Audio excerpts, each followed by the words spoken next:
New Hollywood was among the most illuminating epochs of cinematic brilliance in American history, and its brightest stars shone like few others in the movie business ever have. Meanwhile, the New Hollywood era's most important movies have gone on to define everything that's come since. Yet, just as quickly as it arose, the age of auteur directors being written blank checks by major studios was extinguished in a flash. It was over within 15 years of its inception, and some of its most prominent actors seemingly vanished with it. The New Hollywood era roughly spanned a decade and a half between 1967, the year of The Graduate and Bonnie and Clyde, and 1982, when Francis Ford Coppola's lowest-grossing movie One from the Heart bombed at the box office. Within this period, a generation of groundbreaking young filmmakers and actors virtually dismantled the pre-existing order of Hollywood cinema. When the movement subsided, many of its pioneers were already established and continued to thrive. But others went away with it, as their careers either stalled or changed direction. In fact, some of New Hollywood's biggest names simply disappeared from our screens. 10. Warren Beatty. Active 1957 to 2023. Warren Beatty's importance to New Hollywood can't be overstated. It was Beatty who got Arthur Penn's Bonnie and Clyde, believed by many to be the movement's opening act, greenlit, putting up much of the funding himself. What's more, Beatty's Reds was among the last major success stories of New Hollywood. This underrated historical epic is a sprawling 3-hour, 15-minute politically tinged movie about the Russian Revolution and communism in the United States, that cost $32 million and experimented with a blend of documentary interviews and immersive narrative drama. It would be very unlikely to be made today. More than perhaps any other figure, Warren Beatty is emblematic of the DIY-style approach to getting productions off the ground that defined New Hollywood, by circumnavigating the old studio system. He starred in and produced 4 highly acclaimed and commercially successful movies in the era, and acted in several more, including works by seminal New Hollywood directors Robert Altman, Alan J. Palooka, and Mike Nichols. After Reds, however, Beatty's star began to fall. He's only been involved in 2 movies of note since then, Dick Tracy and Bugsy, both of which he starred in and produced. He also directed Dick Tracy.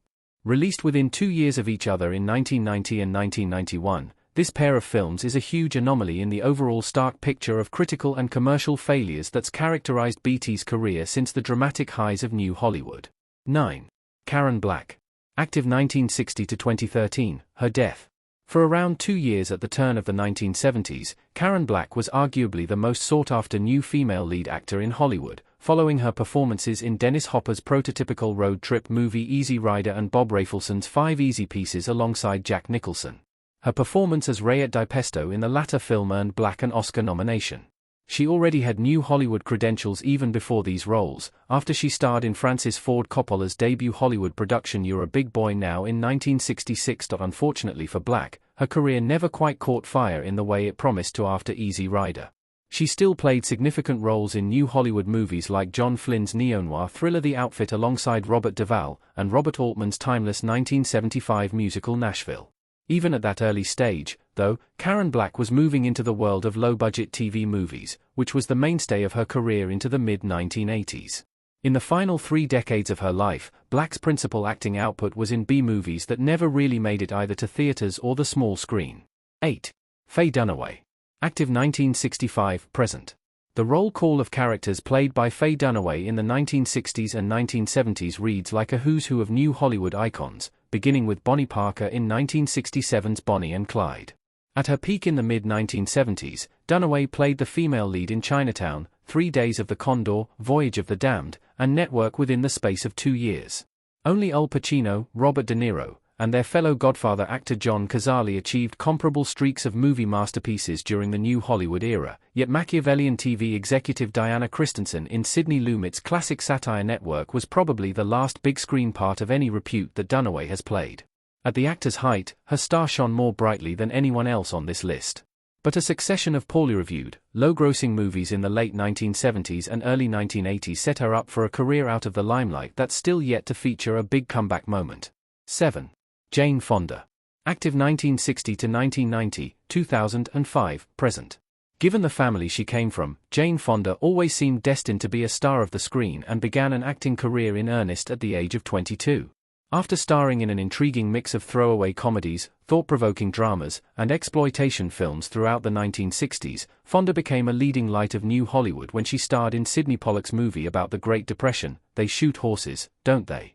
Her output became even more experimental in the 1970s, before the biggest commercial success of her career came in one of the lead roles of 9 to 5, alongside Dolly Parton and Lily Tomlin.